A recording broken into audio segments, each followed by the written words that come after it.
Uchinchi sinf, 3-qism, 33-betda uyga berilgan vazifa. 10-tenglama berilgan.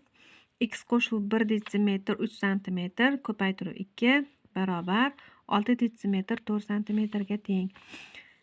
Bunda biz noma'lum ifodali qismini bir tomonga o'tkazib olamiz. X qo'shuv 1 detsimetr 3 santimetr barobar 6 detsimetr 4 santimetr mana bu yerda turgan ko'paytiruv tenglikning ikkinchi tomoniga o'tayotganligi uchun bo'luv amali bilan o'tadi. Yozib olamiz. X qo'shuv 1 detsimetr 3 santimetr barobar bu yerdan chiqadigan qiymat 3 detsimetr 2 santimetrga teng bo'ladi. Keyingi qiladigan ishimiz bu yerda x barobar 3 detsimetr 2 santimetrdan ayiramiz 1 detsimetr 3 santimetrni. X teng bo'ladi 12 dan 3 ni ayirsak 9 santimetr 2 dan 1 ni ayirsak 1 detsimetr.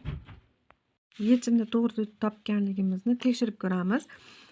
X ni o'rniga topilgan qiymatni olib borib qo'yamiz. 1 detsimetr 9 santimetr qo'shilgan 1 detsimetr 3 santimetr ko'paytiruv 2 barobar 6 detsimetr 4 santimetrga. Tekshirib ko'ramiz. Bunda yig'indi 3 detsimetr 2 santimetrga teng.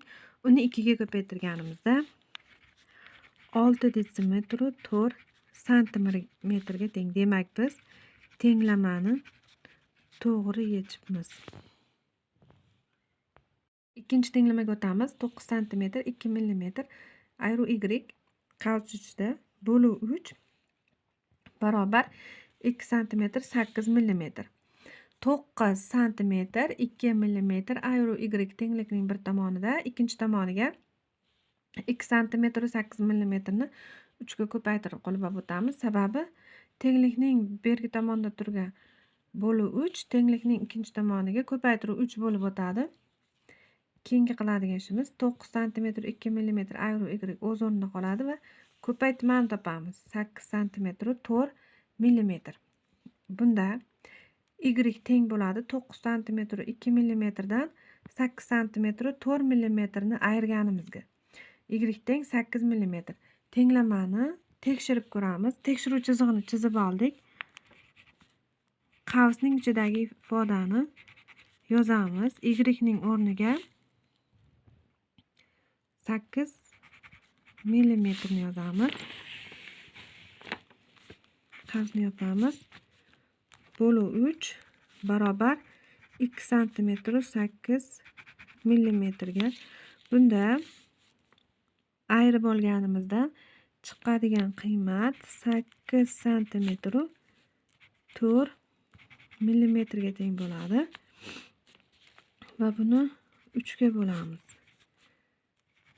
Javob rostdan ham 2 santimetr 8 millimetr chiqadi. Demak biz tenglamani to'g'ri ishlabmiz. Mana 8 santimetr 4 millimetrni 3 ga bo'lsak, ya'ni bunda 84 qilib olib bo'lsak ham bo'ladi. 84 ni 3 ga bo'ladigan bo'lsa 28, ya'ni 2 santimetr 8 millimetrga teng bo'ladi. Demak, tenglamani to'g'ri ishlabmiz. 11-masala. Ko'mirning necha tonnaligini topishimiz kerak. Temirning tonnasidan kelib chiqib va ikkinchi topiladigan yechim ko'mirning temirdan necha tonna ko'pligini topishimiz kerak. Yechish birinchi qiladigan ishimiz 56 ni 3 ga ko'paytirib olamiz. 168 tonna ko'mir.